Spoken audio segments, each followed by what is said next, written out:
Muito bem, está começando o Esculapiando, o seu podcast que fala sobre carreira médica.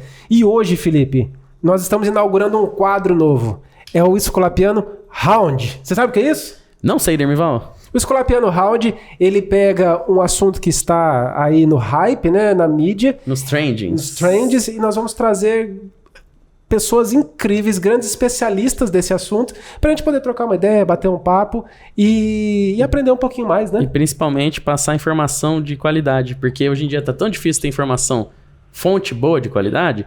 Por exemplo, se eu quero falar algo cardíaco, eu queria muito escutar um cirurgião cardiovascular e uma cardiologista. Mas não, parece que todo mundo fica especialista naquele tema e o Twitter vira uma grande enciclopédia. Exatamente. Então a gente quer trazer para vocês informação de qualidade. Aqui você vai ter informação de qualidade. Mas antes, sempre acompanhado dela, nós estamos falando da Bizzy. Bizzy Água de Coco. Ô, Felipe, você sabe como é que... Você sabe como é que é feita a extração da Bizzy? Eu ouvi dizer um tal de microagulhamento, é verdade?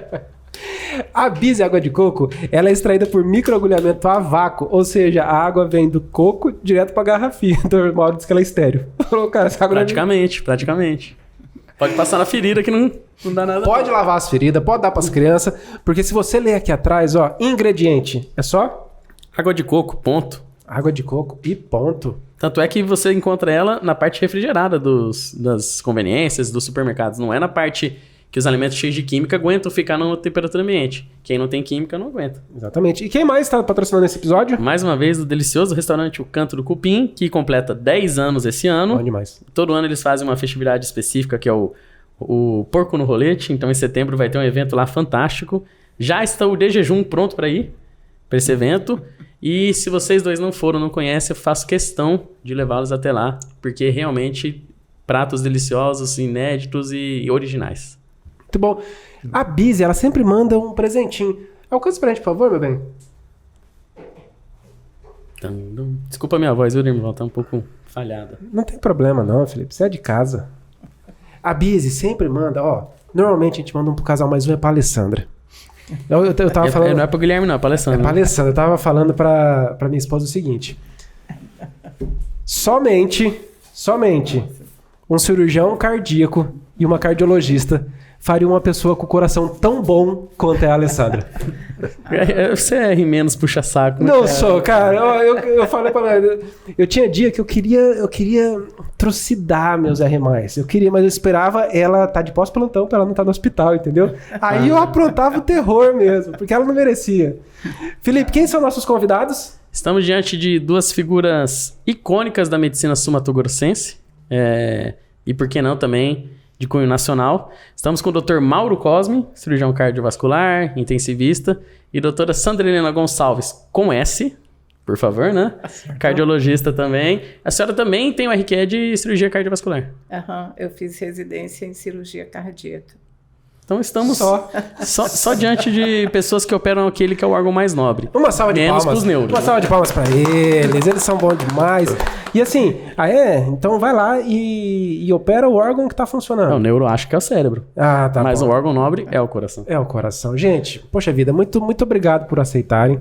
Tá? A gente sabe da história de vocês, o peso de vocês, e receber vocês aqui no Esculapiando é uma honra muito grande.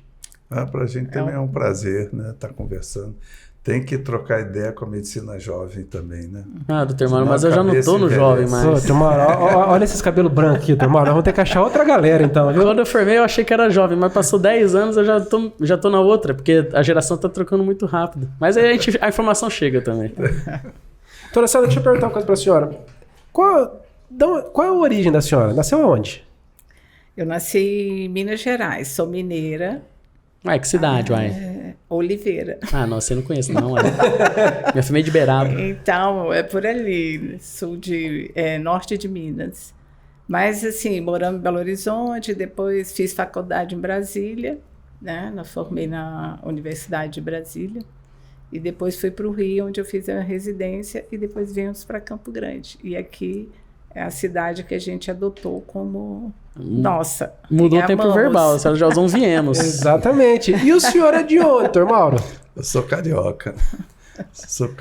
Morei em Brasília também, me formei em Brasília. Aí conheci a Sandra lá em Brasília e depois nós voltamos para o Rio para fazer residência. Então vocês, mesma turma ou não? Mesma turma. Há quanto tempo juntos? Não quero acusar a idade de ninguém, mas assim... 47 anos. Fora os 2 anos que nós éramos só colegas. Ah, então... Tá vendo, Felipe? Entendi esses colegas aí, viu? Entendi.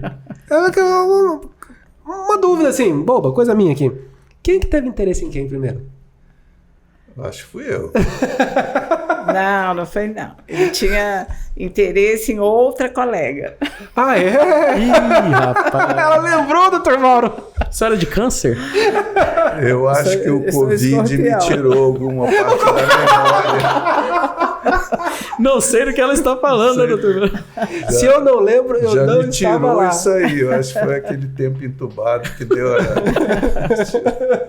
É uma doença inflamatória mesmo, que acontece. Mas que bom que deu certo, né? Deu certo, graças a Deus. No Rio de Janeiro, residência de cirurgia cardiovascular. cardiovascular. Por que cirurgia cardiovascular?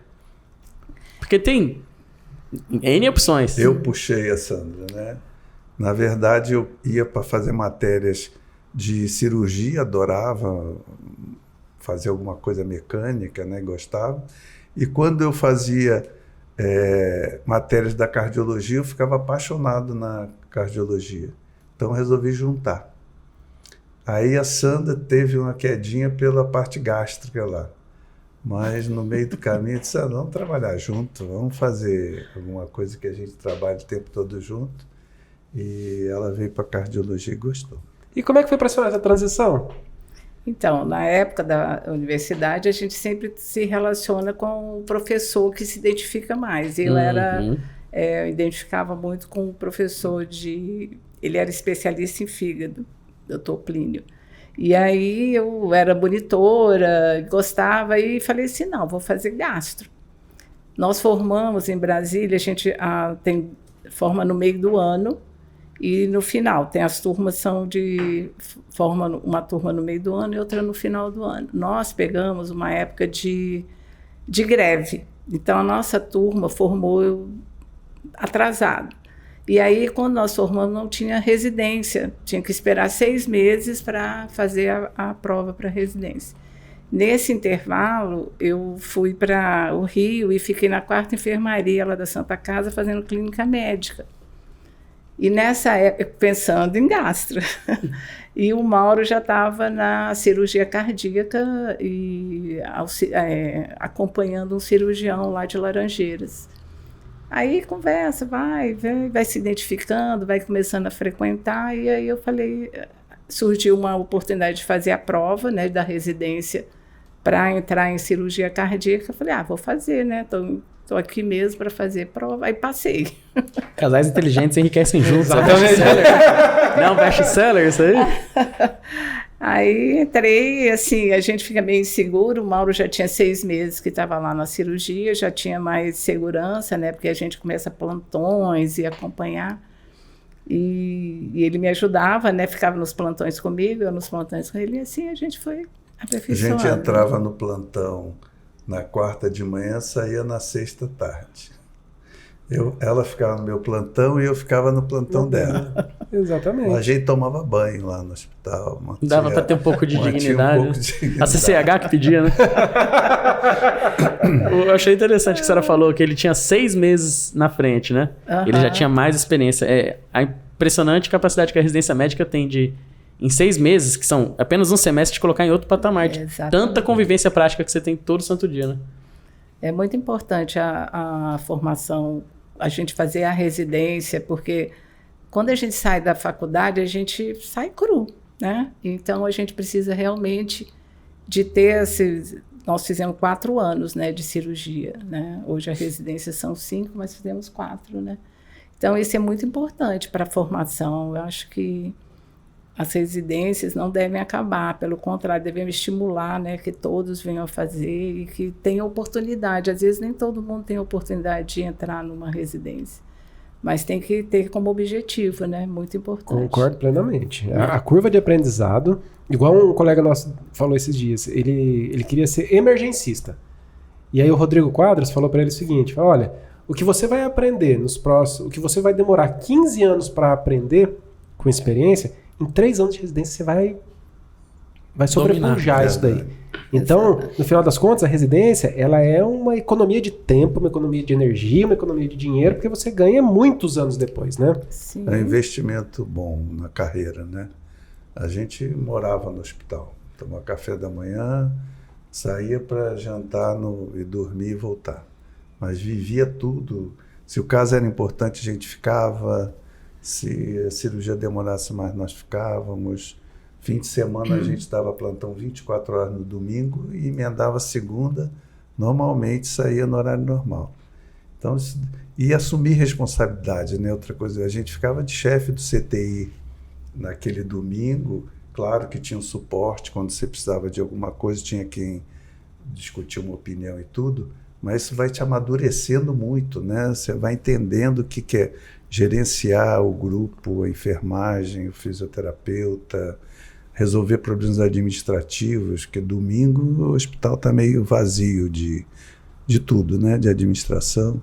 Então, deu uma maturidade para a gente que foi muito importante. Um senso de responsabilidade que não tem outro lugar.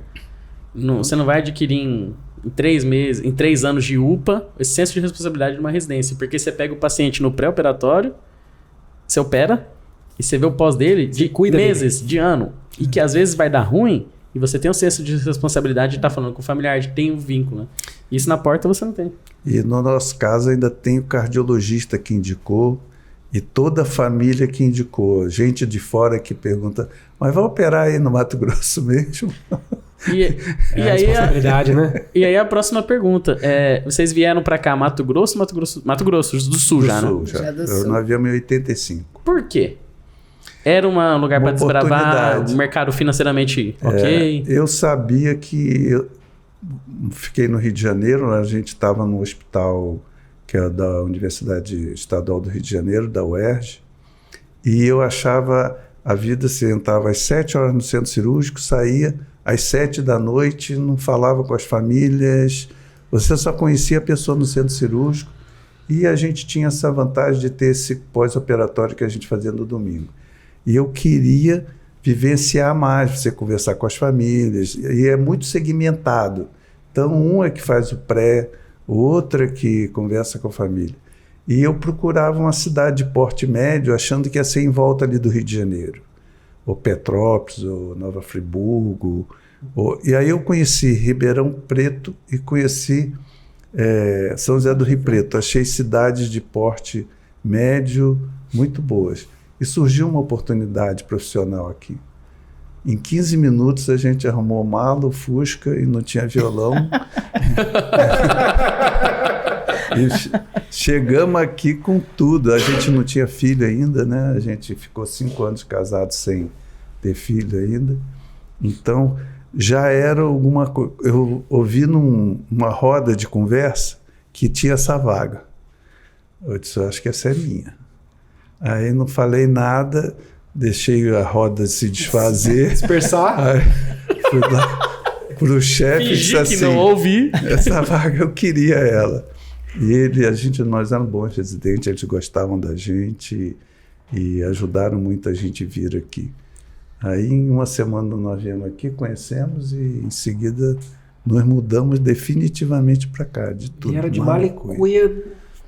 Mas chegaram a trabalhar depois de formados lá, doutora Sandra? Ou vieram direto? Residência para cá? Acabou a residência, viemos para cá. Uma dúvida que eu tenho. 35, 38 anos de cirurgia cardíaca. Qual o tempo de uma curva de um cirurgião cardíaco? Que, assim, ele é cirurgião geral, eu sou cirurgião plástico. A gente trabalha com centímetros, a gente trabalha numa área ampla, um espaço amplo, onde um sangramento é rapidinho de controlar. Uma incisão que a gente abre, assim, ó. Aquele sangramento, se ficar por 2 minutos, ninguém vai morrer. Qual que é a curva? Que tamanho, que duração e que tamanho que é essa curva para o cirurgião cardíaco? O que é ideal? Hoje a cirurgia, nossa época eram 4 anos, agora são 5 anos. E o ideal é que você trabalhe com uma equipe quando você sair. Aconteceu isso com a gente. Vocês já eram uma equipe, né? Os dois. Isso já ajudava. Então, nós de 85 até 88, nós trabalhamos na equipe do Dr. João Jasbic aqui, e aí você vai amadurecendo mais, né? Porque ele vai criando confiança, vai deixando você operar a maioria dos doentes. Então, eu acho que uns 10 anos para você pensar em decolar, porque é muita responsabilidade, né? Porque para você ir amadurecendo é muita coisa, gerenciar a equipe, circulação extracorpórea, coisa nova, a gente também implanta marca-passo. Então, é muita dedicação nessa fase aí para você poder voar. E nem todo mundo é uma especialidade que muita gente sai. Vai fazer terapia intensiva, passa a ser cardiologista, vai fazer prova para cardiologia. Então, tem uma taxa de mortalidade aí profissional alta em qualquer lugar.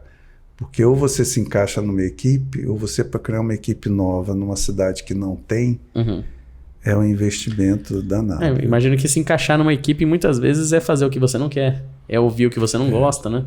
Mas é que é preciso, né? Mas se a equipe, você acredita nela, ela tem qualidade, é uma extensão, você vai ser um R10, entendeu? Vou falar uma coisa, eu flertei com a cirurgia cardíaca. Que isso, né, irmão? Quando eu tava o hospital onde eu era interno, Instituto de Cardiologia de Santa Catarina, era um excelente hospital e tinha a especialidade lá. E assim eu falei, vou lá assistir, né, cirurgia cardíaca. O sonho é ver um coração aberto, aquela coisa, né? Cheguei lá, tinha cirurgião principal, o chefe da equipe. Aí, primeiro auxiliar, outro chefe da equipe. Segundo auxiliar, outro chefe da equipe. Aí aqui onde era pra estar mais um, tinha uma instrumentadora assim que era uma coisa incrível. Aí eu olhei o R5 no pé. O R4, nem em campo tava. O R1, ele nem tava na sala. Eu acho que eu vi mais porque eu fiz amizade ali com a anestesista e falou, não, vou te dar uma dica. Vai lá no carrinho de anestesia. Lá você vai ver mais do que o R5, o R4, o R3. Eu falei, é um caminho longo. Tem que ter muita resiliência, né? Quando você é residente e assim, imagine, eu era a única mulher na equipe. Então, o que a gente fazia? Segurar a pinça do fio que o doutor dava lá na ponte e sem encostar nele entre a instrumentadora, porque a instrumentadora era uma pessoa mais importante de qualquer residente, né? Porque sabia os tempos da cirurgia e hoje a gente sabe da importância, né? Então, você ficava ali e o nosso chefe, ele era super metódico. Então, se tivesse ali, você encostasse nele, ele já virava, ele não falava nada, só olhava para você e você tremia, né? Então, a gente ficava lá, assim, sem poder ver a cirurgia, né? Então, assim, aí quando ele saía, porque ele fazia só o tempo principal, é que você participava, né? Mas aí você começa a fazer outras coisas. Aí eu comecei a fazer perfusão, né? Fazia extracorpórea e pós-operatório. E isso vai te agregando muitas coisas, né? E aí foi possível ser mãe, Sandra? Foi. Porque eu penso assim, que vocês têm 2 filhas? 2 filhas. Porque a carreira tem que pausar por um tempo. Não sei, a minha não sou mãe. Eu não sou mãe, mas eu imagino. Você sabe que, assim, a minha não pausou, porque a gente, quando nasceu a minha filha, ela fez 1 ano, a mais velha, a gente estava saindo da equipe que a gente trabalhava. E a gente estava montando uma outra equipe, assim, trabalhando para sobreviver. Então, não teve muito, vamos dizer, recesso. Com 15 dias, eu tive que sair para fazer uma perfusão para ele. Os anestesistas nunca conheci. O Luizito quase me bateu. Sai daí, pelo amor de Deus. Então, não houve isso. E a gente estava, na realidade, trabalhando para sobreviver. Então, não tinha outra opção. E a minha filha mais velha, uma vez passou na porta da Santa Casa e disse, minha mãe mora aí. Vocês viram minha mãe aí? É aquela frase que você ri na hora, mas no banho você escorre uma lágrima. Nossa, a menina tinha 3 anos e tinha uns parentes do Mauro que tinha vindo do Rio para conhecer o Pantanal e tudo. E a gente deu o cargo e eles foram. Mas a gente nem não fomos acompanhando. E aí eles chegaram no Rio e comentaram isso, né? Nossa, a filha da Sandra falou que a mãe dela mora na Santa Casa, mas Então, assim, é complicado. Mas por isso que a gente fala que cirurgia cardíaca para mulher é meio desgastante. Mas acho que tudo tem ônus e bônus, né? Na época, assim, não era porque você tinha que trabalhar, tinha que sobreviver. E graças a Deus, né, com as cursos de terapia, minhas filhas não têm problema. Não, é muito, assim, é complicado, né? Mas, assim, você consegue educar, consegue fazer as coisas dentro das suas capacidades, mas, assim, graças a Deus, minhas 2 filhas não têm problemas, cada uma tem sua profissão. A senhora provavelmente soube usar o tempo que tinha com qualidade, né? Conseguiu passar. Dava todo o carinho, toda a atenção. A gente sofria um pouco, né? Porque, às vezes, na escola, no colégio, o colégio que ela estudava inventava de exposição de caderno de redação 9 horas da manhã. E assim, a gente ou estava na cirurgia. Acabei de abrir externo. E aí, muitas vezes, eu estava mais presa por causa de plantão, e quando não tinha cirurgia, quem ia era o Mauro, né? Então, era assim, era um jogo, né? A gente tinha que correr, e um pegava na escola, o outro... As minhas filhas ficavam, a turma da tarde já estava entrando, e elas esperando, porque a gente não tinha como buscar, mas foi dando certo. Eu tenho uma curiosidade, irmão. O casamento não é um mar de rosas, né? De ninguém. Inclusive, se o seu for, tá errado.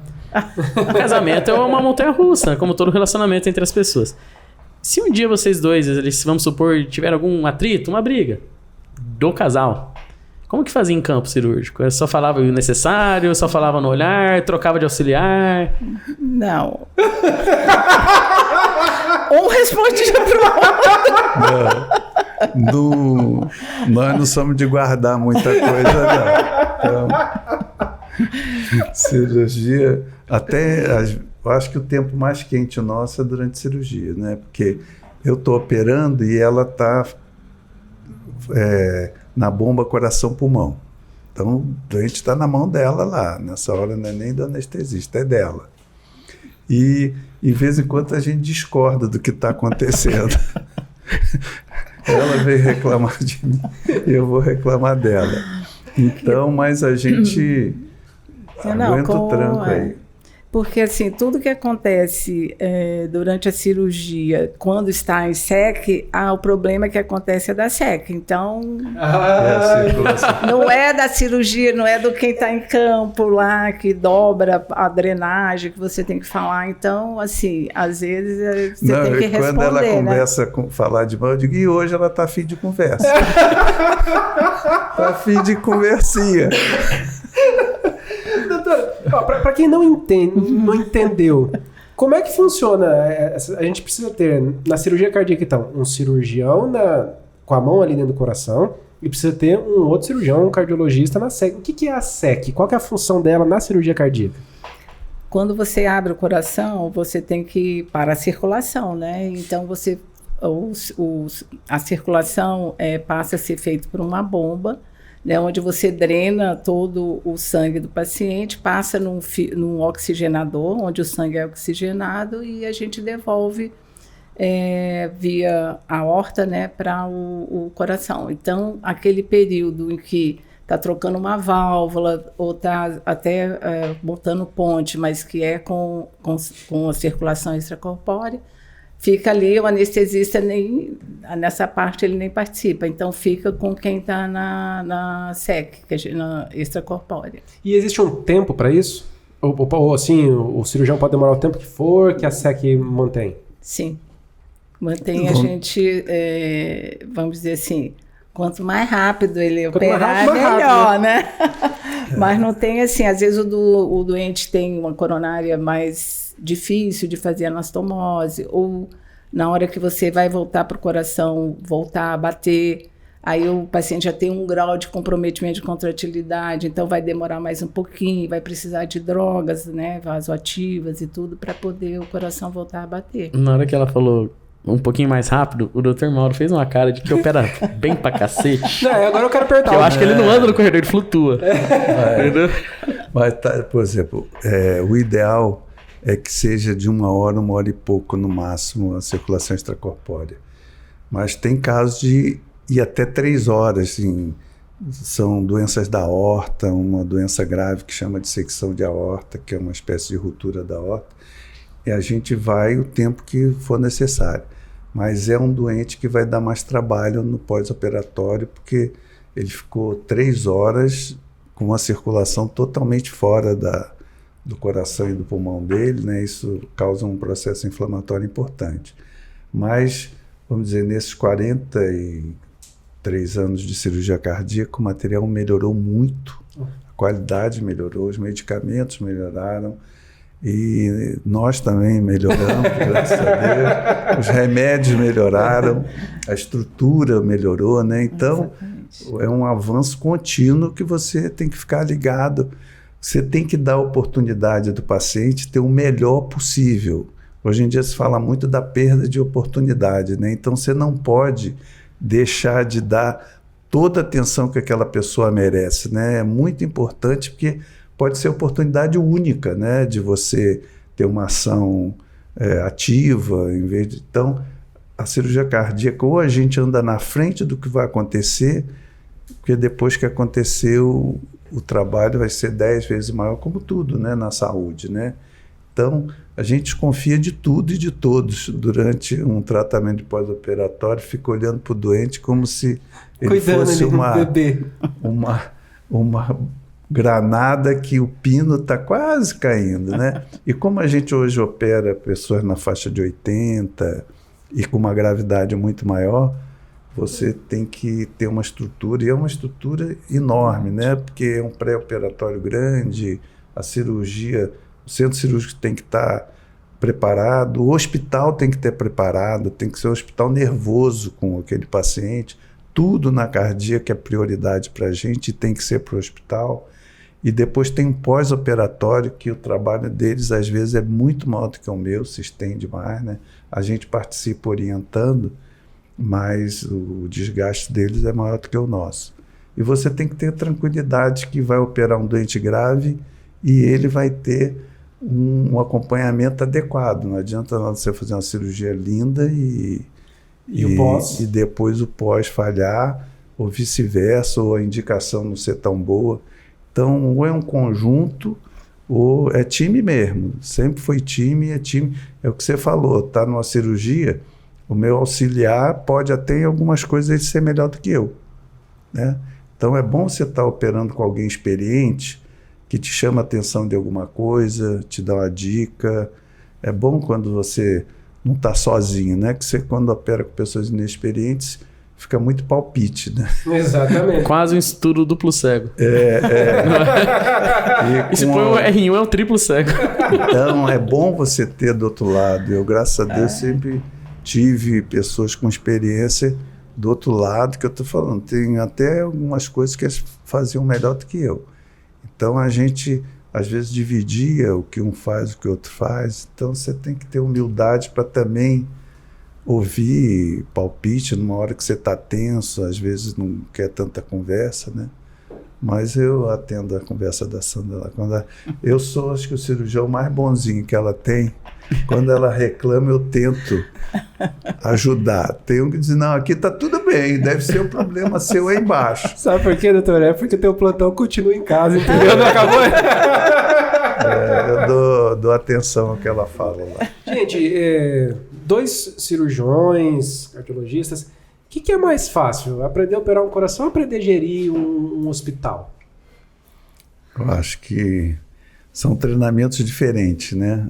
Um você faz focado, você tem uma base que foi sua formação, e o outro você aprende na marra, né? No sofrimento. Não dá para ser assim na cardíaca. Se você não tiver muito conhecimento, não tiver muito bem treinado, vai morrer todo mundo. A administração hospitalar sobrevive com menos competência, mas eu me dediquei muito. Eu fazia curso de tudo que você pode imaginar, até de fazer jornalzinho para funcionário, eu ia lá em São Paulo fazer. E não tinha aqui ninguém para copiar, porque os hospitais tinham uma rentabilidade boa e não precisava administrar ele muito bem para ele dar resultado, então ninguém se interessava por isso daí. E como a gente estava levantando um hospital que tinha tido uma época áurea nos anos 60 e foi se desgastando, foi envelhecendo, a gente estava com terra arrasada para transformar num lugar que ninguém acreditava que a gente fosse conseguir levantar. Então eu tive que aprender na marra de tudo. Só MBA eu fiz 5. Louco. De administração hospitalar, fiz uma pós-graduação de administração hospitalar, sempre MBA boa com o pessoal da FGV, com pessoal bem qualificado. E isso me ajudou também a ficar conhecido, né, aqui e com esse pessoal de fora. Então, eu conheci o cara que era o melhor arquiteto de hospital do Brasil, a empresa que era melhor de custo hospitalar. Então, eu era dedicado e aprendi muita coisa, né? E estava em terra de cego mesmo. Então, o que você conseguia já era um avanço. Eu tentava trocar ideia com os outros hospitais, mas era muito primária o tipo de administração. Então, essa foi uma área que eu não dominava tanto assim, né? Mas teve uma época que até a presidente do conselho de administração gostava de mim. E eu era um pouco de concorrente dele sem o título de administração. Mas ela dizia que eu era o médico mais administrador que ela conhecia. E assim, naquela segurança que o senhor podia estar ali focado em investir, em estudar, que lá na porta tava a parceira tocando, deixando ninguém morrer, conduzindo. Isso ajudou muito. Sustentando fogo porque a vitória era nossa. Mas para cuidar de um hospital, você tem que deixar a emoção de lado. Porque se você gerir a emoção, você vai terminar o mês no vermelho. O problema de a gente ser médico é um problemão. Porque a gente lida com a emoção. A gente acaba tendendo sempre para a parte médica. Vai comprar um remédio, convênio não paga. E aí? Você vai deixar de fazer? Ah, não, esse caso a gente banca aqui. Aquilo ali a gente banca. Isso prejudica um pouco o hospital, essa dualidade. Nós éramos, no início, 8, depois fomos 6, todos médicos, né? Então, eu ficava com a administração, mais com a administração, e o resto parecia filhote de passarinho pedindo comida. E a gente cedia muita coisa, que também te realizavam, né? E eu acho que o administrador puro, ele tem uma vida mais fácil do que eu tive, porque ele está focado na administração, nos números, nas contas, na sobrevivência. Ele vai deitar com a cabeça no travesseiro melhor que o médico, né? Eu não sei se tem espaço até para esse tipo de desenvolvimento que a gente teve, muito focado no doente, muito focado em atender, em querer estar atualizado de uma coisa que ainda não ia ter rentabilidade, mas você não podia deixar de ter no hospital. Então, muita coisa técnica a gente foi assumindo sozinho. Nenhum hospital tinha gasometria dos particulares, a gente tinha gasometria mesmo dando prejuízo. Então, isso daí teve um custo para a gente, mas a gente ficava feliz, os sócios ficavam satisfeitos e com a cabeça tranquila, que a nossa proposta de ter um hospital era ter um diferencial no tratamento. Aí não cabia. Na assistência, né? Então, muita gente dava com dedicação, né, dando segurança para as pessoas, estando próximo dos pacientes, e da família, e não deixando alguma hora eles acharem que o doente não estava tendo um encaminhamento bom. Mas isso teve um custo. Então, andei um tempão de Fusca, depois tive um Santana usado achando que estava andando de Ferrari. Uma Santana normal. Não, a Santana já mostrou. Mas já era. 2000 AP. Ô, Torciano, assim, quem vê hoje, vocês como casal, como médicos, como empreendedores e tudo mais, vê um palco, mas não vê a base. No começo foi muito perrengue para vocês? Foi muito... É que, na realidade, o médico é meio sonhador, né? Quando você é jovem também, você pensa, né? Eu quero ser médico, dedicar, fazer as coisas dentro dos protocolos. Então, tinha uma realização profissional. E difícil tinha, porque você tinha que conciliar a sua vida profissional com a vida, cuidar das suas filhas, ver o cuidar da parte financeira também, né? Então, realmente, tinha perrengue, tinha, vamos dizer assim, não tinha tanta credibilidade no início, né? Que grupo é esse que está começando? Como que vai ser? Então, esse grupo, né? Eu acho demais isso. Que grupo é esse? Os dois. Eu troquei o carro da Sandra pela entrada de um aparelho de eco.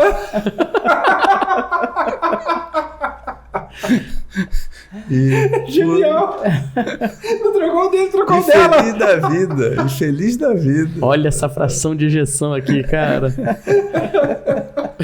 Ô Sandra, você, focando bastante nessa parte de cuidado clínico, acredito que em 2020 você teve um paciente, em 2020, que chama Mauro Cosme, que acredito que foi provavelmente, posso estar tirando palavras da sua boca, provavelmente o paciente mais difícil que você já teve, ou já lidou, ou já viu o caso. O que a senhora tem a dizer desse caso? Não, foi muito difícil, né? Porque ele ficou realmente grave.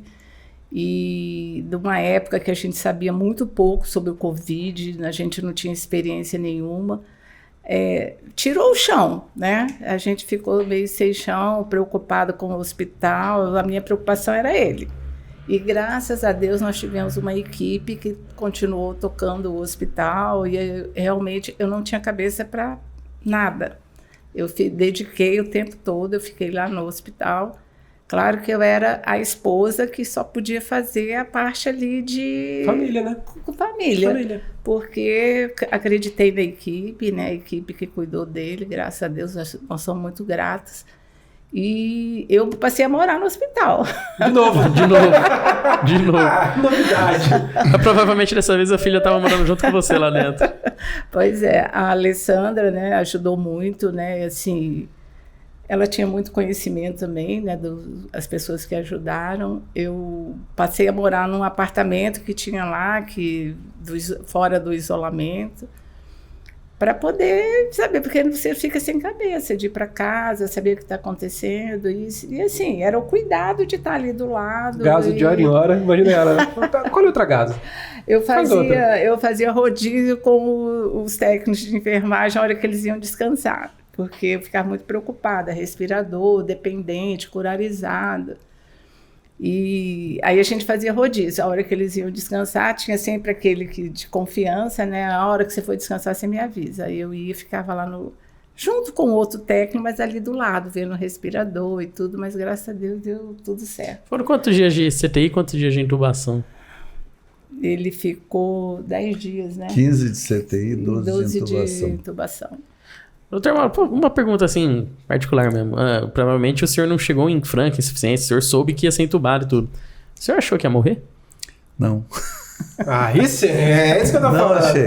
Ele tem uma intensivista, porque sensacional do lado dele. Você acha que ele... Não, porque assim, aquela frase que a ignorância é uma benção, tem na parte de saúde e doença é verdade. A gente não saber das coisas nos dá mais esperança. Eu fiquei um tempinho em casa, eu não lembro o início da doença até eu ser entubado, eu lembro muito pouco.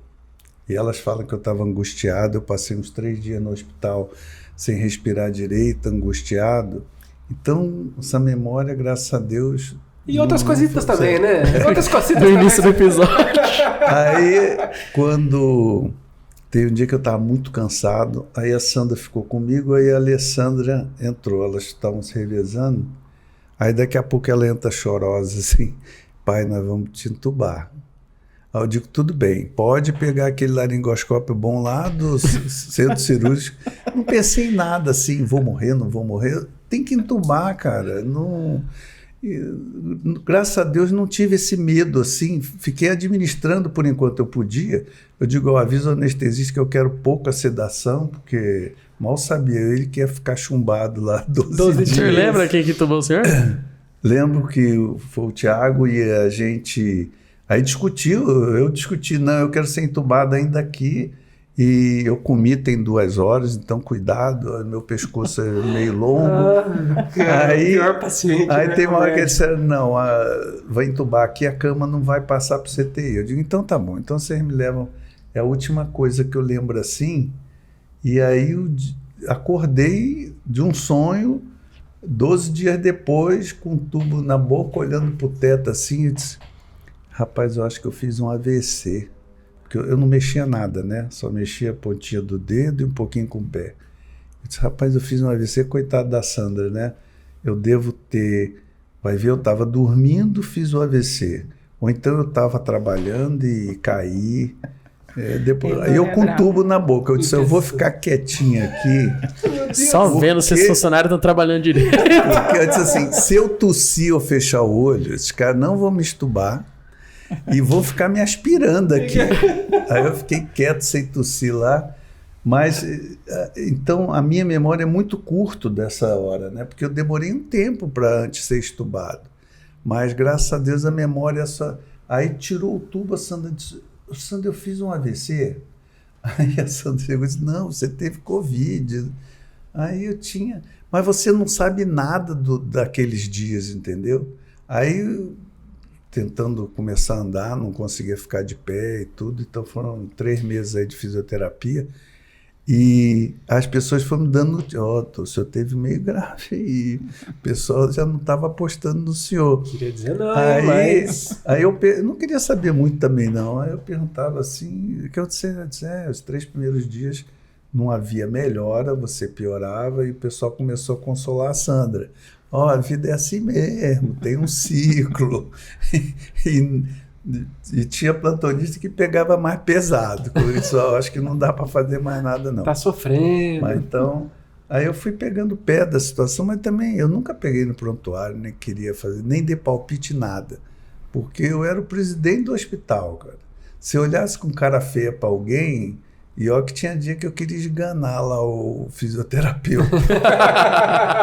Eu lembro. Quando eu vinha fazer VNI, né, que tinha que fazer, e nossa, era um sofrimento para ele. E comer, porque eles ficam sem apetite, né, tomar o suplemento, nossa, era outra coisa.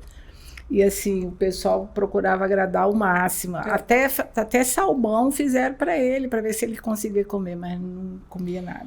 Eu brincava que eu lembrava da música do Jorge Ben, a música antiga, que ele cantava. Quando entrava o fisioterapeuta, mostrava só a cabeça na porta, assim. Aí eu pensava, não, disseram que ele não vinha, mas hora ele...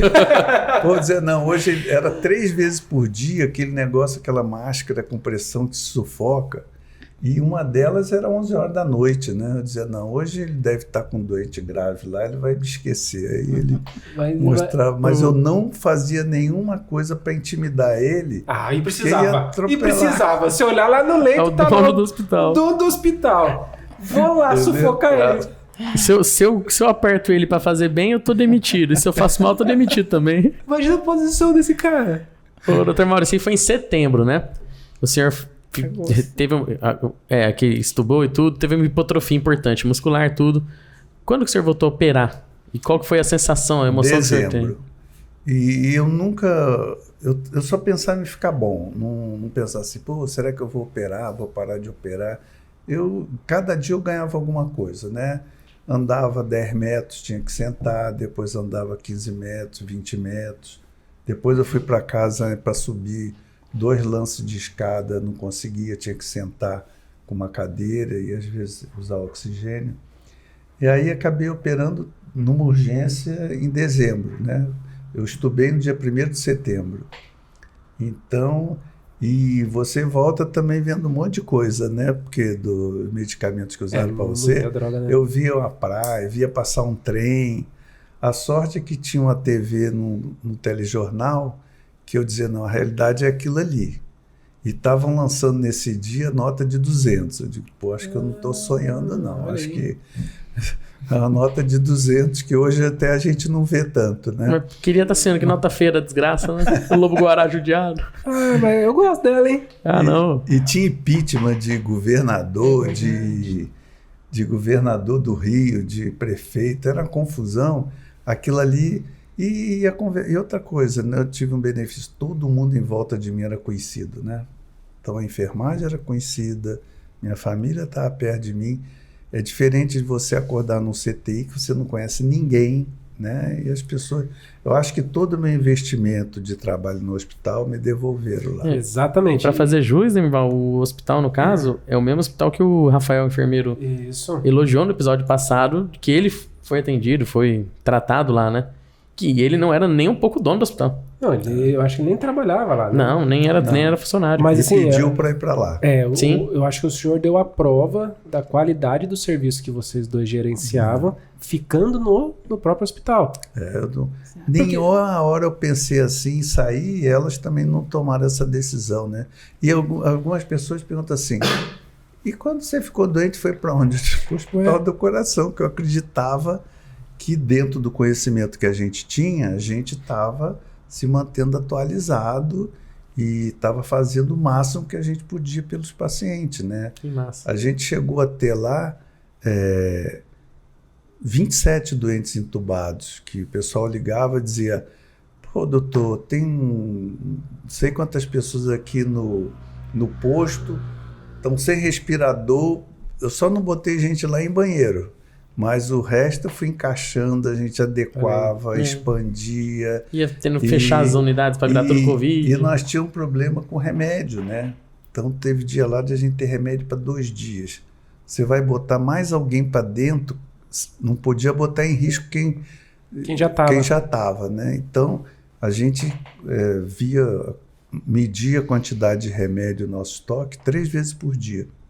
Eu mesmo quando eu estava em casa, vai lá e aumentou, e com o tempo nós fomos pegar remédio em Corumbá, fomos pegar remédio aqui da UANA, fomos pegar remédio em Mundo Novo, trocamos soro por remédio, então a gente se manteve, as secretarias de saúde ajudaram a gente, houve também, todo mundo se ajudou, né? Os hospitais se ajudaram, ou emprestava alguma coisa para o outro, acho que foi uma experiência. Quando aconteceu, era agosto, a gente já tinha uns 4 meses que a gente estava nesse sufoco e estava treinado, só não sabia como tratar e não tinha vacina, né? Que era outro problema, né? E assim, o senhor ficou entubado os 12 dias ali, que foi um sono prolongado. A doutora Sandra deve ter sido um pouco mais sofrido por ver o marido ali naquela situação. E pior de tudo, saber muito bem de como tudo aquilo ali estava caminhando, entender do que estava acontecendo. Esse episódio na vida de vocês mudou a forma de vocês gerenciarem o hospital ou mesmo atenderem os pacientes? Ser paciente mudou a tua forma de trabalhar? Eu acho que nós fizemos algumas coisas sociais também, por exemplo, de humanização. Foi até uma ideia do Mauro mesmo, antes dele ficar entubado, né? A gente tinha montado uma tenda em que a gente tinha uma psicóloga e um acadêmico de medicina, né? Que não era acadêmico, ele já era formado, mas formou fora e estava ainda esperando o revalido.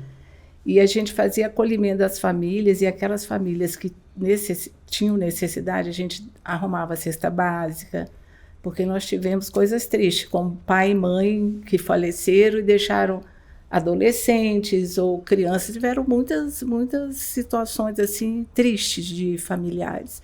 Então a gente fazia acolhimento, a gente via quais, mesmo sem visitas, né, que eram proibidas, essas famílias frequentavam lá essa tenda que era fora, a gente acolhia, quer dizer, o grupo que estava ali acolhia, via as necessidades. Fazia vídeo, né? Fazia vídeo, a gente gravava lá, porque depois que o Mauro estava lá, eu passei a ficar lá também. Então, a gente fazia orações, grupo de orações. Inclusive, o Mauro teve muitas orações, muitos movimentos. Assim, o pessoal ia rezar lá na frente do hospital.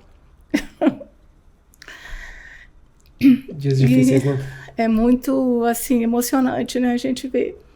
E nós fizemos esse tipo de trabalho, assim, de acolher a família, dar uma palavra, uma oração, ouvir, né? Porque às vezes as pessoas precisavam ouvir. Não tem problema não, doutor. Mas foi assim, um trabalho muito bom. E assim, todo o grupo do hospital, da enfermagem, do pessoal mesmo da limpeza, todo mundo assim, querendo ajudar. Então, eu acho que nós fizemos também uma parte social, porque a gente pôde, né, em relação a ajudar. E às vezes a gente pensa que a gente precisa de uma ajuda material, e às vezes não é. Uma palavra, um acolhimento, você ouvir o outro, deixar a pessoa desabafar um pouquinho, né? Porque foi muito triste, né? A gente vê. Isso é quase 1 hora de conversa da história de vocês, que vai mais religioso do que... Não sei se é mais religioso, é mais conhecido de religião do que eu, vamos assim dizer. Eu ainda uso uma frase que eu não sei nem se é certa, mas a história de vocês me parece tão bonita que não seria justo, Deus não seria injusto de fazer ela terminar desse jeito. Não sei se eu posso usar essa... Eu acho que ele ainda tinha uma missão, né? Sim. Eu tinha essa esperança, mas assim, em momento algum a gente, vamos dizer assim, brigou com Deus. Isso é difícil, né? Questionar e tudo, a gente tinha esperanças, assim, de que ele ia ficar bom. E vou dizer, e a senhora também demonstrou uma humildade e uma confiança em Deus muito grande, porque com o seu conhecimento... Nós estamos falando da doutora Sandra, pera lá. A senhora podia muito bem estar tentando ali brigar contra o ocorrido, mas não, a senhora aceitou a situação, deixou nas mãos dos colegas e foi orar. Foi ser família. Exatamente. Né? E eu acho que uma coisa importante, como os profissionais da saúde se dedicaram. E profissional da saúde, todo mundo, faxineiro, pessoal da... Porque eles tinham que entrar dentro do CTI para ver se o oxigênio estava bom, se não estava bom. O rapaz do ar-condicionado tinha que entrar lá, trocar o filtro no meio daquele monte de Covid. E nós não tínhamos problema das pessoas se negarem. Claro que os mais velhinhos se afastaram e a gente não queria... mandou para casa mesmo, alguns na área mais ou menos em torno de 70 anos, mas o resto, cara, encarou numa época que não tinha vacina, que pegar Covid podia representar a morte, e as pessoas trabalhavam e se dedicavam e faziam o que era preciso, fisioterapia e aspiração. Então, os médicos também entravam lá, fisioterapeuta. Eu teve uma época que eu tive uma reação dermatológica, a dermatologista entrou lá no meio daquela confusão toda. Então, foi uma prova de dedicação, assim, um teste para o pessoal da área da saúde que me espantou, assim, dessa dedicação de todo mundo. E alguns ficaram doentes, graças a Deus, lá no hospital ninguém morreu. Eu talvez tenha sido o caso mais grave. E teve uma enfermeira de 72 anos chegou a ser entubado. O resto, graças a Deus, não morreu ninguém. Eu vou falar... Mas se expuseram. Uma frase do... lembra quando eu era acadêmico de medicina e fui assistir a cirurgia cardíaca? Sim. Aí eu perguntei assim, mas cara, por que é tão difícil ser cirurgião cardíaco? Aí eles responderam assim, cara, cirurgião cardíaco não morre. Você pode ver que eles não morrem. Tá ali, ó, 92 anos operando. Cirurgião cardíaco dura muito. Tá, e isso faz mais um caso. Cirurgião cardíaco não morre. Não, mas você falou ali do pós-Covid meu, em relação ao hospital não, porque a gente já vinha numa dedicação grande. Mas na vida pessoal mudou, né? Mudou o quê? Você vê que você é morrível, né? A fragilidade da vida, né, doutor Mal? E eu sempre vi, assim, uma mudança de comportamento dos infartados, dos que operavam o coração. Tem uns que, eu brinco que é igual parto, né? Se a mulher tivesse lembrança do parto do primeiro filho, não ia ter mais filho nenhum. E graças a Deus ela esquece e vai tendo outros, né?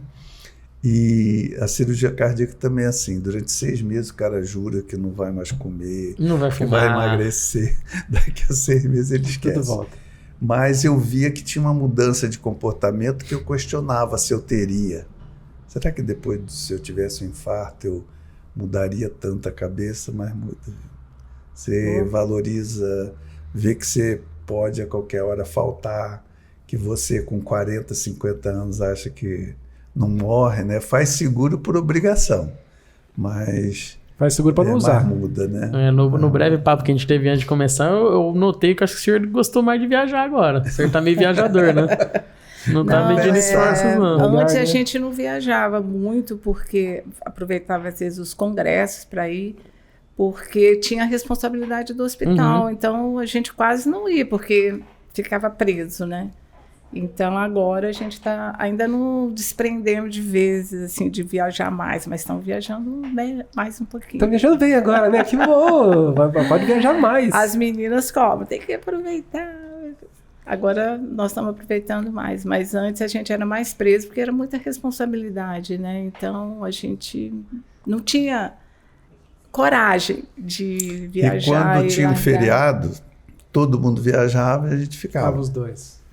Natal. Ó, nós viajamos um ano novo aqui até hoje, de 38 anos aqui no Mato Grosso do Sul.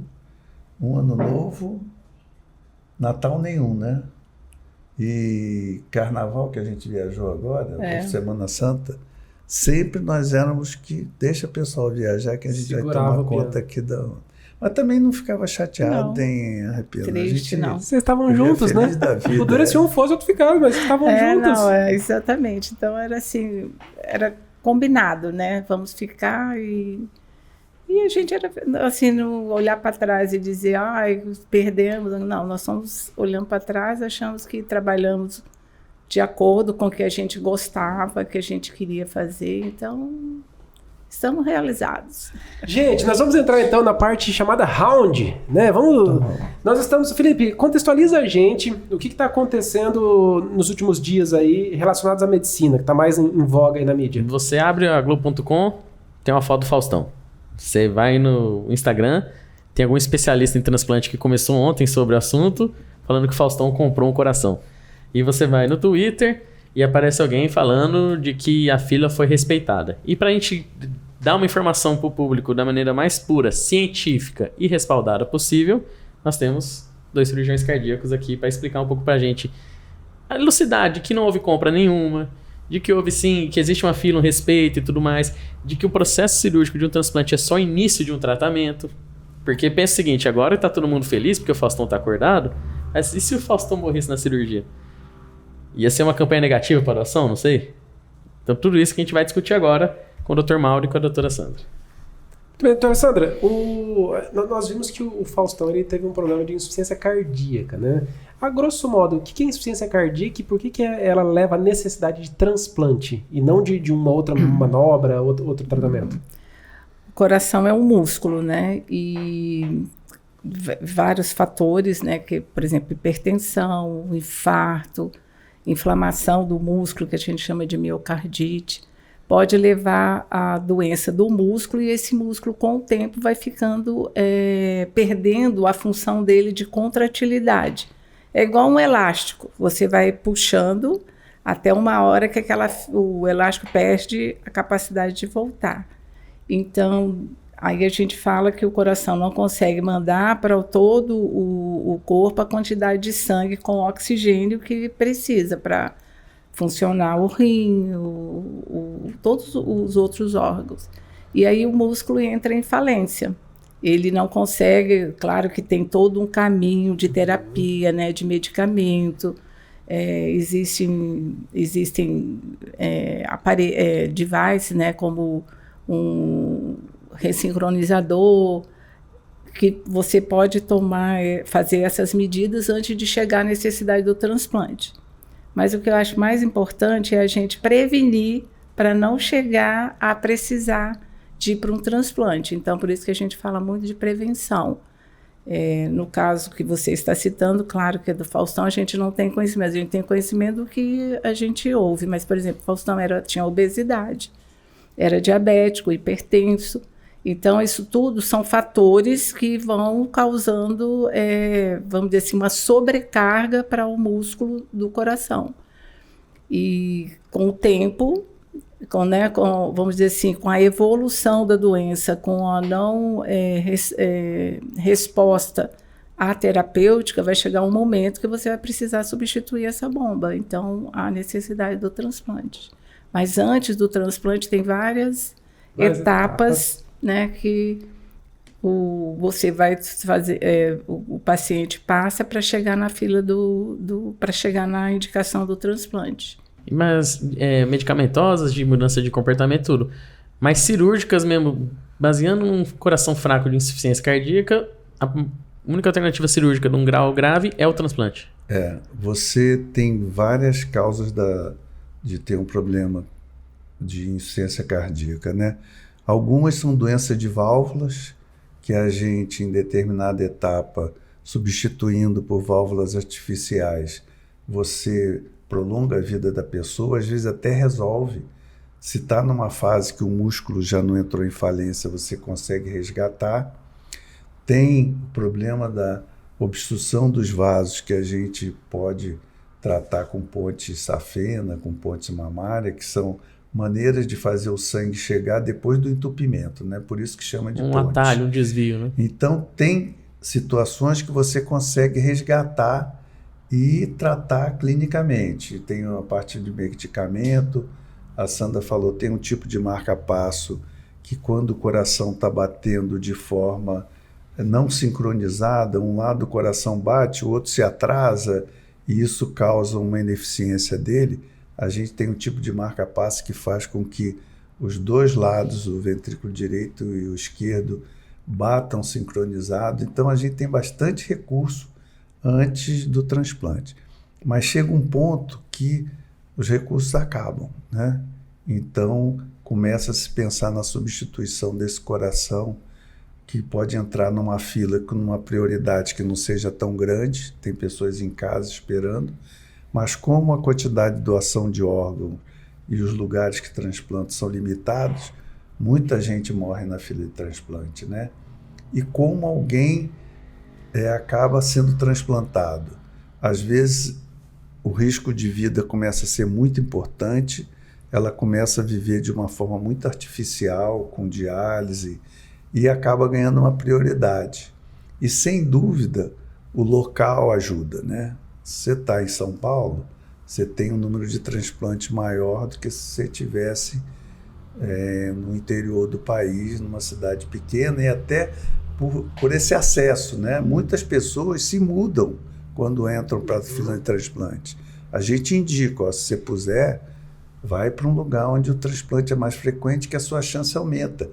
Porque é, assim, uma coincidência muito boa para ele, né? Porque alguém tem que dar esse coração, né?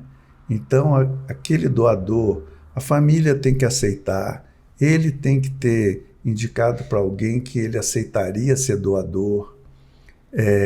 E é coisa muito rápida. Eu tenho que ver o tipo sanguíneo, que é a primeira coisa, tenho que ver o tamanho. Eu não posso pegar alguém de 40 e receber o coração de alguém de 80 e vice-versa. Não cabe no tórax, ou então ele é insuficiente pelo tamanho. Então, tem o tipo sanguíneo e tem outras compatibilidades. Algumas pessoas já foram expostas a muita transfusão, então o corpo dela vai agredir mais esse órgão que for transplantado, seja rim, seja coração, alguns casos de pâncreas.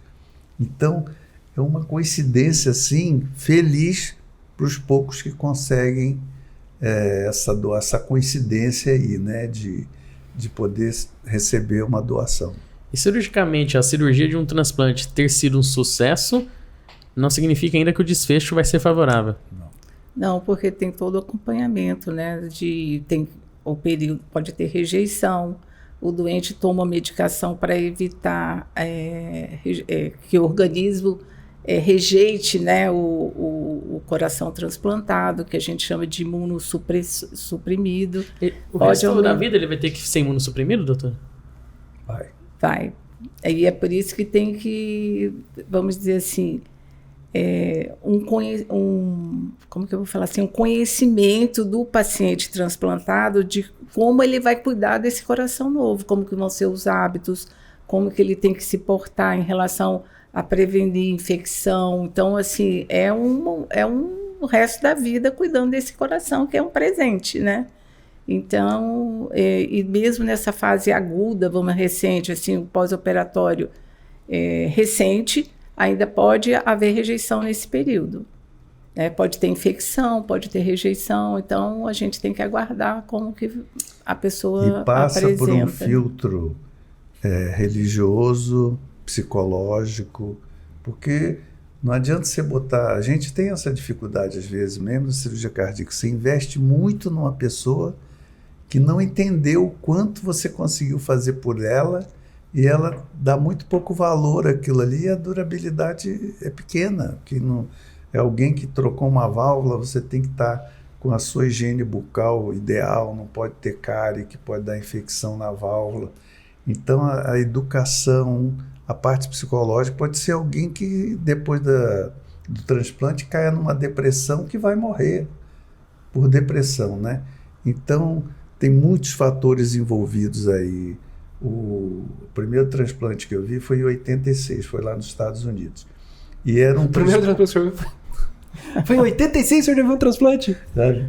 E era um transplante diferente, porque não tirava o coração do receptor. Você botava um coração paralelo nele. Então ele passava a ter 2 corações. Se um transplante já é complicado, imagine ficar com 2 corações, mesmo que temporariamente. Tem algumas situações que tem indicação, que é muito pouco usado hoje, mas tinha na época. Tinha um religioso na conversa, falando com a família e com ele. Tinha psicólogo na conversa, uma equipe danada para dar esse suporte para ter sucesso. Porque não adianta alguém que não vai poder se cuidar. Sempre lembrando que quando você usa o coração do doador, você está deixando de dar para alguém. Não é igual cirurgia que nós podemos fazer em 10 sem prejudicar o outro. Nesse caso, não. Você, quando elege alguém, gente, está tirando a chance de outros 10 que poderiam receber. Então, uma responsabilidade que... Por isso que a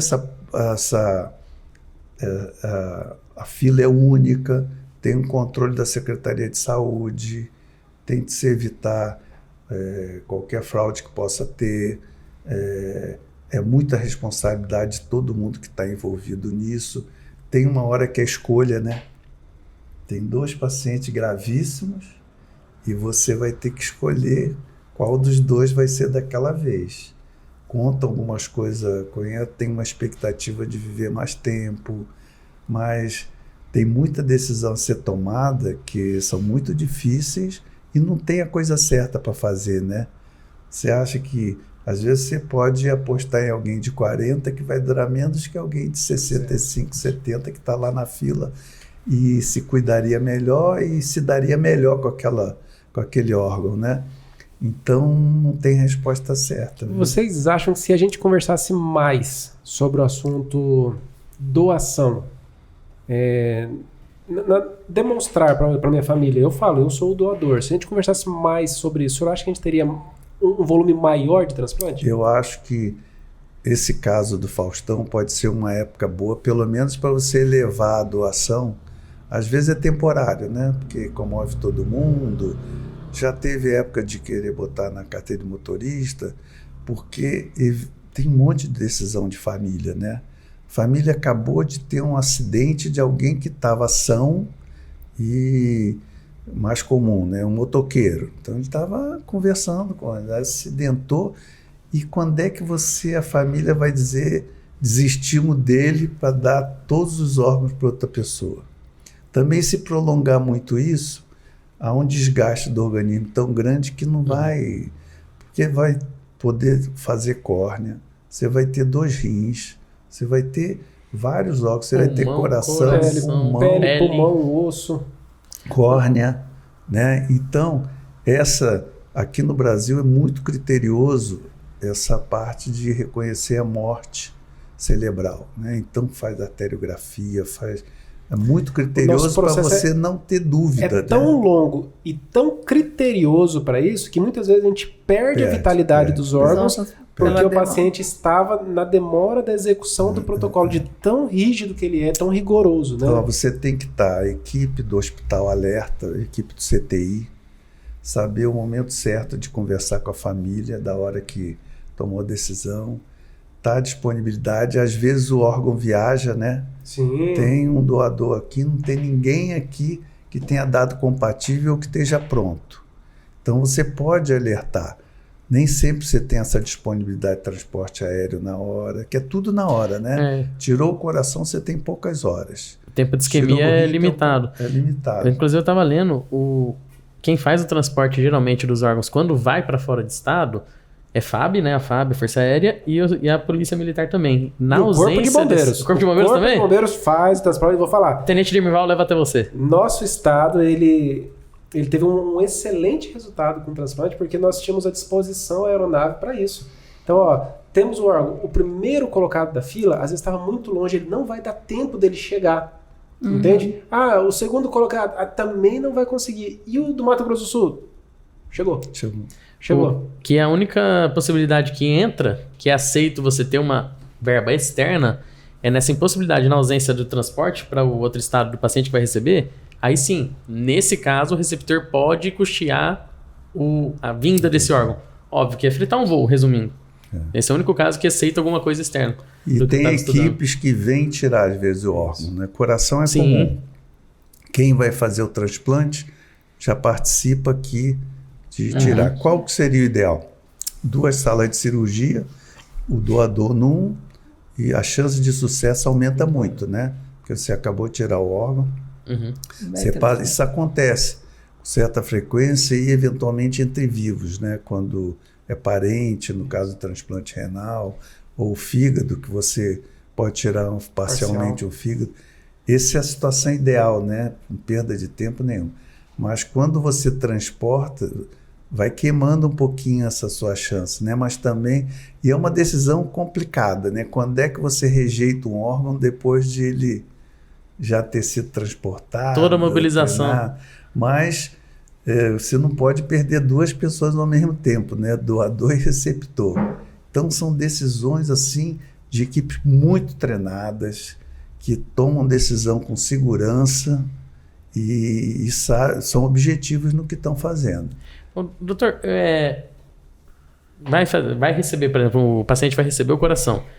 Entra em SEC, certo? Eu tenho que fazer o coração prévio dele parar de ser utilizado. O que tira, não. Só mas o que vai receber, sim. Eu tenho um tempo limitado para fazer essa cirurgia? Tem, porque você tem.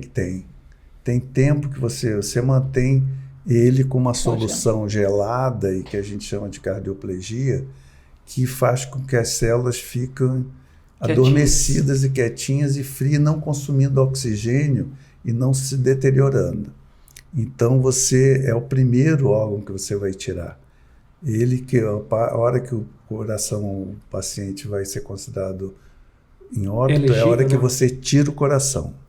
Aí é o órgão que sai primeiro, porque é um dos que tem vida mais curta após a extração. Então tem que estar tudo super ligado, né? E você tem os acidentes, né? Numa anestesia, pode ser que o doador faça uma parada cardíaca antes da hora. O risco do receptor também acontecer alguma coisa com ele, porque ele é um doente super grave, né?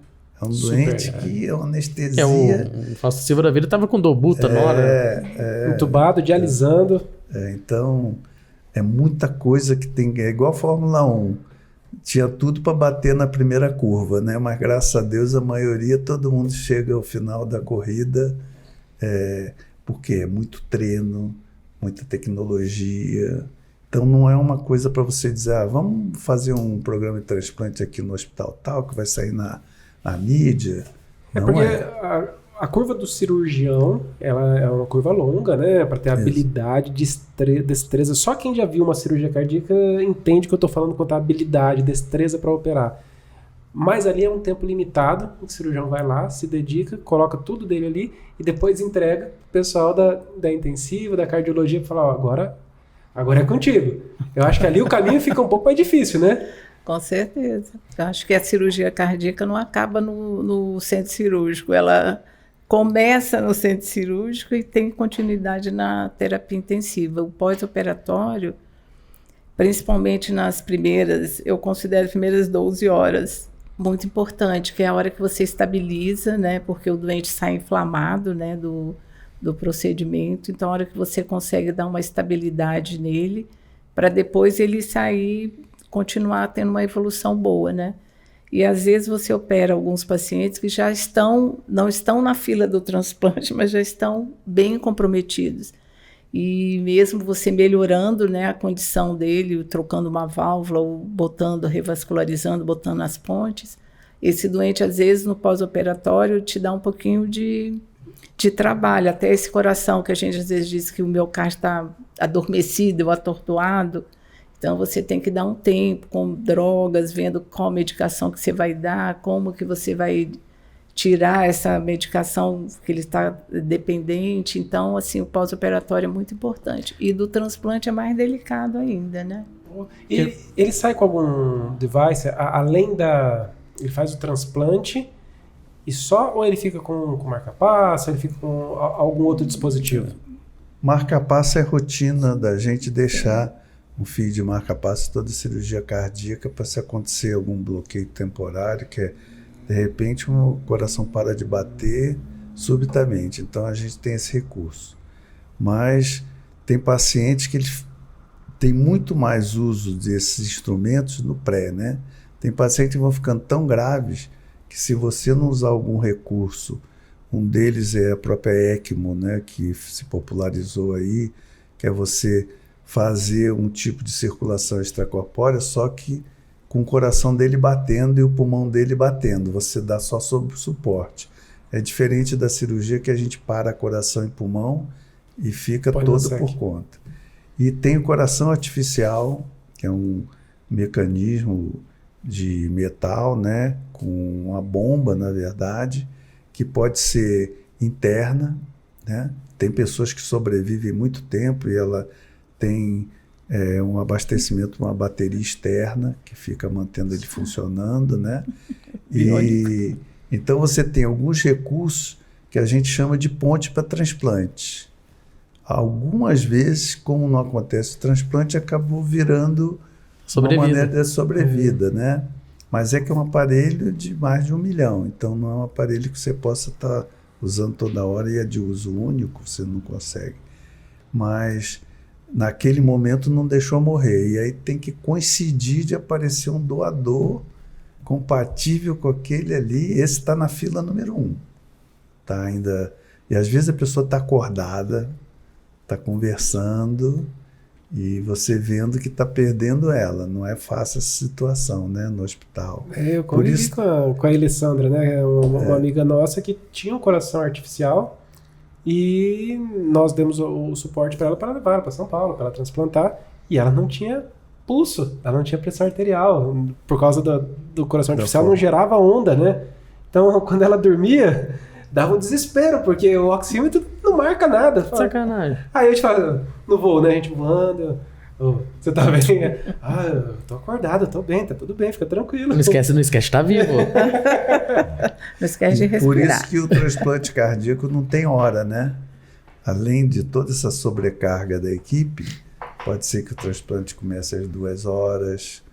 E você tem que contar com um monte de coisa, né? O transporte chegou, não chegou, já chegou no lugar do doador, então você não vai tirar o coração e ficar torcendo para o avião chegar. Você vai deixar ele chegar, a equipe chegar.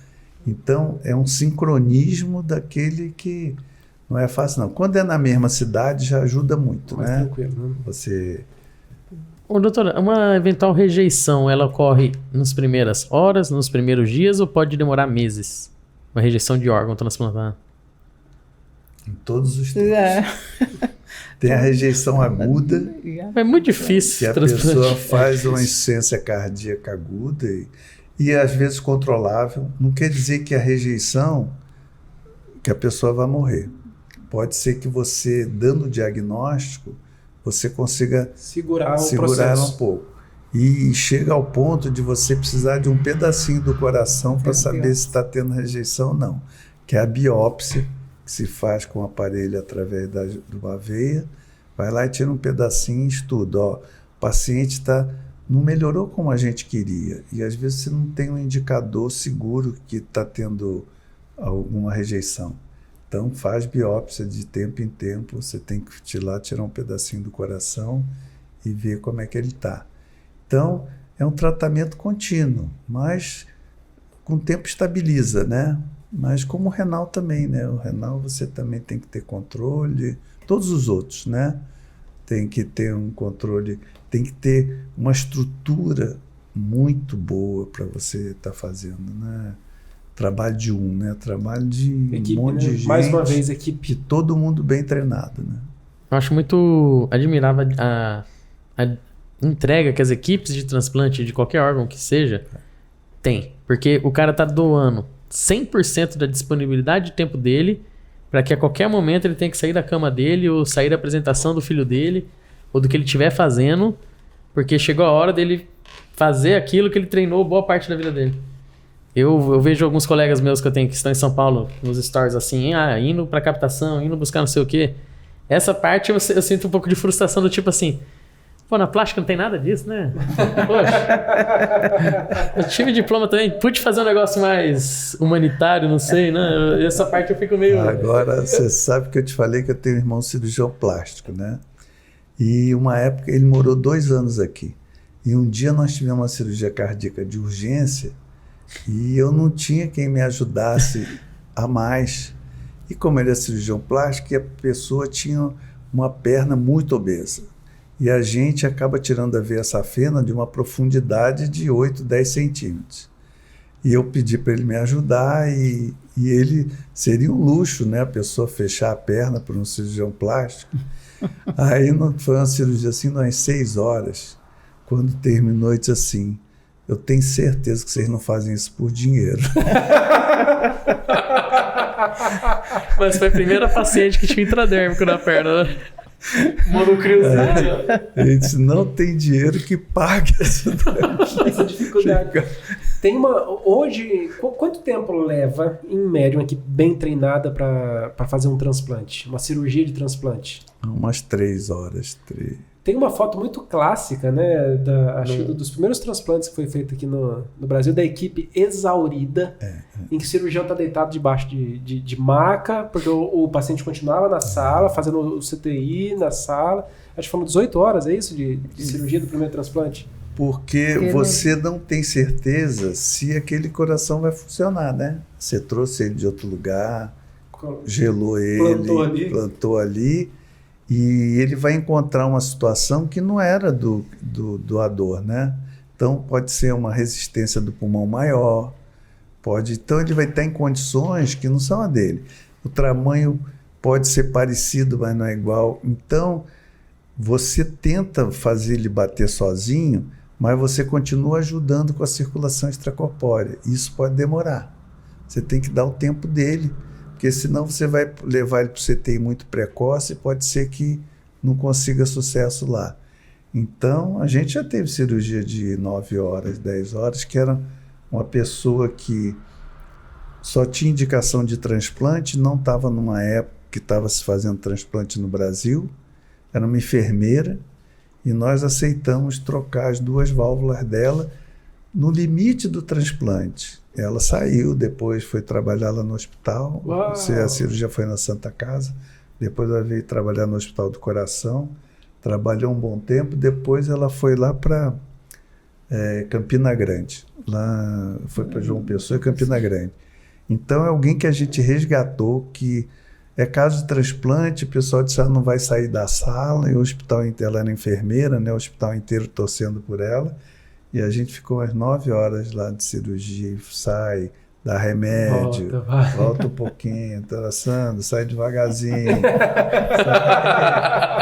Por que tá tão devagar? Acelera isso aí. Então, é muito sincronismo disso daí, né? E ela saiu. Acelera isso aí. E o risco, né? Se não dá certo, ia ter um monte de gente dizendo, eu não falei que não ia dar certo, que ela devia ter transplantado, e aí resolveram arriscar. Então você, às vezes, tem uma torcidinha contra também. Doutora Sandra, colocar um paciente na fila de transplante também não deve ser fácil, né? Porque inscrever um paciente, perceber a evolução dele e inscrevê-lo numa fila de transplante, dar essa notícia para ele, são só critérios técnicos ou parte muito do feeling também do profissional que está acompanhando? Parte muito da parte emocional também. Claro que tem a parte técnica da indicação, mas muitos pacientes, assim, quando você vai falar para ele que ele precisa entrar na fila do transplante, e às vezes ele não está tão sintomático, porque está controlado com a medicação, mas você sabe que aquilo ali não vai ser o suficiente, eles às vezes não querem ir para a fila do transplante. Então, existe também você fazer esse trabalho emocional, né? Conversar. Então, assim, quando você fala, vai para a fila do transplante, ainda existe tudo, nós somos um país sentimental, né? Nós somos. Então, Os latinos são. então existe toda aquela parte emocional. Como assim? A senhora está achando que eu vou morrer? Então, assim, você tem que ter ser bem delicado e falando, às vezes conversa com a família, vai explicando para poder eles terem a consciência de que tem que ir para a fila do transplante. Mas assim, ó, indicar o transplante. Hoje a senhora percebe que isso é muito técnico, por critérios, ou parte também da sua experiência em perceber que aquele paciente ele vai evoluir com o tempo? Como é que a senhora decide hoje? Existem critérios técnicos, né, para você indicar. Pressão pulmonar, né? Se tem... Não é só uma fração de ejeção menor que 10%, não, né? Porque às vezes o paciente já tem uma disfunção e ele às vezes já tem comprometimento do pulmão e tem que ser transplante coração-pulmão, né? Então existem também os critérios técnicos para você poder indicar. O coração que precisa... O coração que faliu é um coração grande, né? Musculoso, que um dia foi musculoso, precisou ser musculoso. Então, se você que tem um coração grande achando que você está abafando, meu amigo, você não sabe o caminho que você está indo. Uma coisa que eu queria comentar é que existem países no mundo que existe a doação de órgãos presumida, que é o contrário. Que eu não tenho que avisar meus familiares que eu sou doador. É que parte do princípio de que todos são doadores, exceto os que falaram que não quer. E isso no Brasil ainda não conseguiu passar. E outro ponto que eu fiquei tentando relacionar, que eu lembrei agora há pouco, foi criou-se todo um circo em volta do Faustão, do Fausto Silva. Muito se deve, eu acho, à rede social, que virou um lugar que o otário fala muita coisa. É um campo aberto para o otário falar um monte de besteira. E uma época que não existia isso, 2003, por exemplo, tem um ator da Globo que chamava Norton Nascimento. Ele era um ator muito bom. Norton. E ele foi transplantado, ele precisou de um coração, ele teve uma insuficiência cardíaca grave, ele foi transplantado em 2003. Inclusive, quem ajudou na logística de levar o órgão quando arranjaram foi a própria Rede Globo, com um jatinho particular e tudo mais. Ele sobreviveu ainda 4 anos com o coração transplantado. Fez diversas propagandas a favor da doação e tudo mais. Você vê que é uma época que não existia a abertura para esse tipo de pessoa fazer esse tipo de crítica na internet. Então, não criou-se caso nenhum. Agora, como tem hoje em dia Twitter, Instagram, Facebook, todas as redes sociais possíveis, para você criar uma fake news, para você espalhar sua opinião, que é baseada em absolutamente nada, tá esse circo todo em cima do Fausto Silva que ele teria pago um coração. Podia aproveitar, né, essa sensibilidade das pessoas, né, de Faustão, seja quem for que fez um transplante, e fazer uma campanha ao contrário, né, para estimular a doação, tentar esclarecer para a população a importância, né, porque como a gente falou, nós somos muito emotivos, né, e é difícil mesmo você falar com uma família, por isso que existem as equipes preparadas para eles sabem como abordar.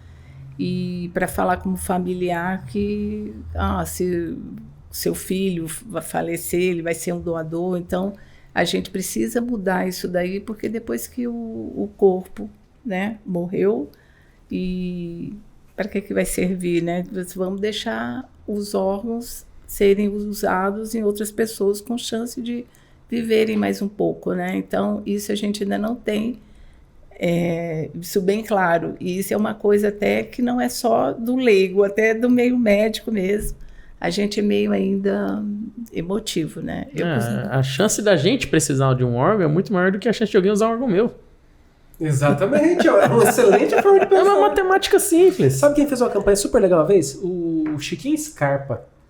Sei. Ele fez uma propaganda, ele teve uma doença, mas foi algo que se controlou. E aí ele mandou abrir uma cova que cabia o Rolls Royce dele. Aí ele falou, seguinte, quando eu morrer, eu vou ser enterrado dentro do meu Rolls Royce. E aí todo mundo ficou, cheguei em Scarpa, esse playboy, não sei o quê. Blá, blá, blá.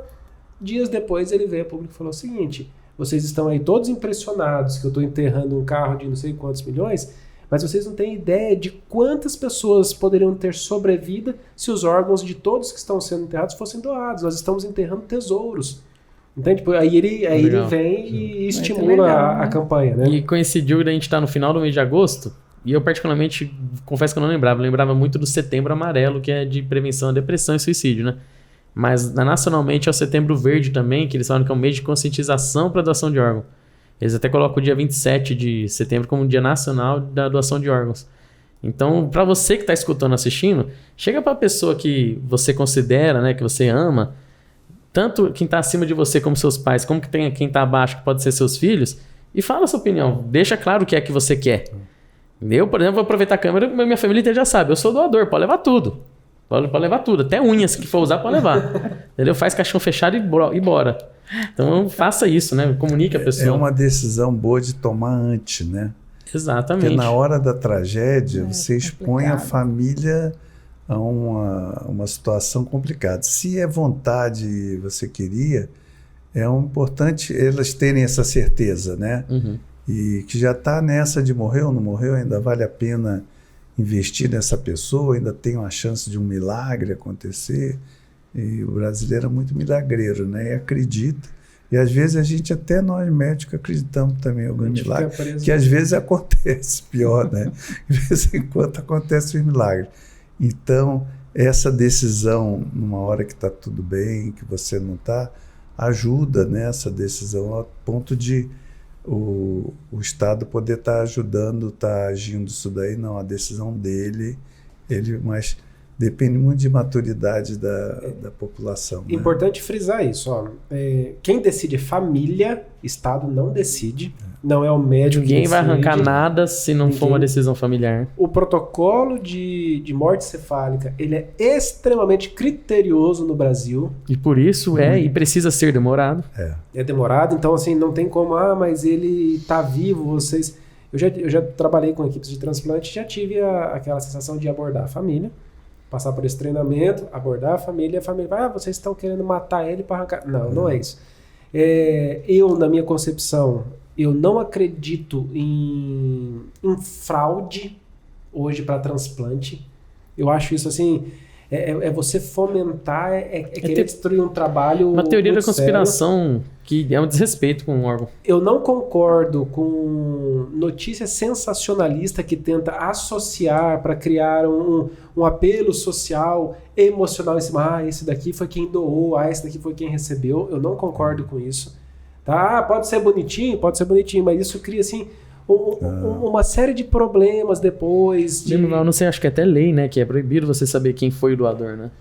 Você não tem acesso a essa Mas informação. saiu notícia essa semana sim. relacionando uma pessoa que faleceu por um TCE, que tinha mais ou menos as características do Faustão.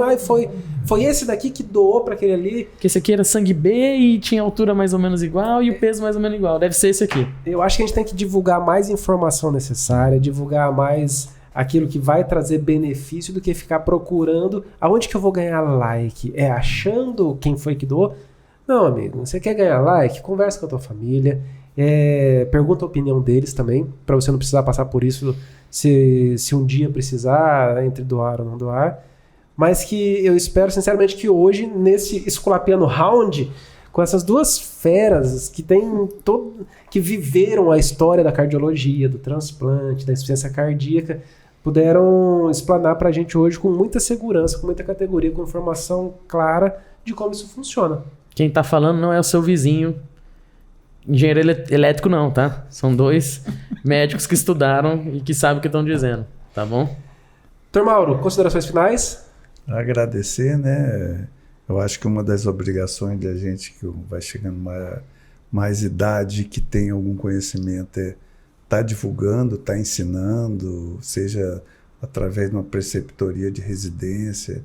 A gente está formando profissionais novos. A gente tinha lá no Hospital do Coração muita preocupação com isso, né? Como você transmitir, você saber e não contar para ninguém é um desperdício de conhecimento danado, né?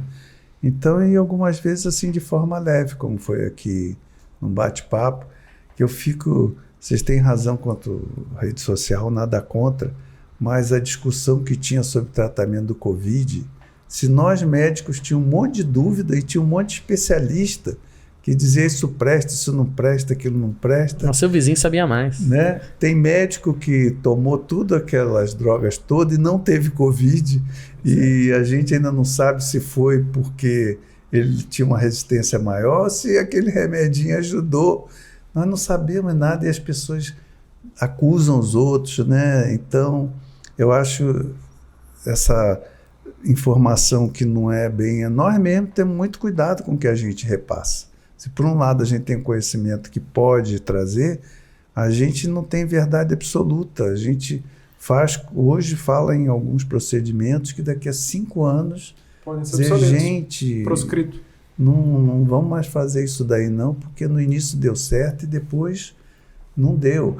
Outra coisa é aquilo que só um sabe fazer também. Cirurgia, vocês sabem disso, cirurgia que só uma pessoa sabe fazer e ninguém mais consegue copiar, é uma técnica que morre com aquele cirurgião e não contribuiu muita coisa, ele conseguiu um número limitado. Então é bom bater esses papos aí e mostrar que a gente também tem dúvidas, né? A gente tem... E a gente também fica doente. Exatamente. Mas cirurgião cardíaco não morre, viu? Eu quero deixar isso bem claro. Tem cirurgião que nego expulsou do hospital. Tem uns que foram aposentados por... como é que é quando é obrigado? Ex-ofício, compulsoriamente. Compulsoriamente. O doutor Adib, eu acho que foi há mais de 80 anos. Depois ele teve Parkinson e foi parando. Mas... o sucessor de cirurgião cardíaco é igual a rainha da Inglaterra. Demora. Doutora Sandra, qual os nomes das filhas da senhora? Alessandra e Patrícia. Alessandra e Patrícia, um beijo para vocês e queria dizer que se hoje muitas crianças têm pai e têm mãe é porque a mãe de vocês estava morando lá no hospital, tá? Obrigado por entender. Muito obrigado por emprestar ela pra gente. Considerações finais da senhora? Eu também gostei muito. Falei que não era uma entrevista, viu? Pois é, foi um bate-papo legal e assim é importante a gente estar conversando, novos conhecimentos, né? Assim, e dizer que a gente está à disposição e assim a gente gosta de medicina, eu gosto muito de cuidar de pacientes e foi muito bom. Que bom. E quero que a senhora goste muito de viajar também. Vocês merecem, viu? Eles estão num nível diferente, né? Vamos Bom chegar lá. demais. Sem ser congresso, né? Sem ser congresso. Para com isso. Viajar só em congresso. Para você que está nos ouvindo, doe órgãos, não espalhe fake news. Para Fausto Silva e família, melhoras. Acho que acredito que em breve ele vai aparecer algum vídeo falando algumas coisas boas para todos. Não espalhe desinformação, né? Esse é o nosso grande objetivo aqui. Muito bem. Felipe, muito obrigado. Obrigado, Gabriel, Laiane, todos muito obrigado. Siga, curta, compartilhe aqui o Escolapiano. Eu tenho certeza que aqui você vai encontrar informação de qualidade. E se inscreve no canal. Siga nas redes sociais. Ativa o sininho, né? Nós já temos 3.000 no YouTube. Já temos 2.000 no Instagram. Continue seguindo. Valeu. Tá bom? Tchau, gente. Tchau.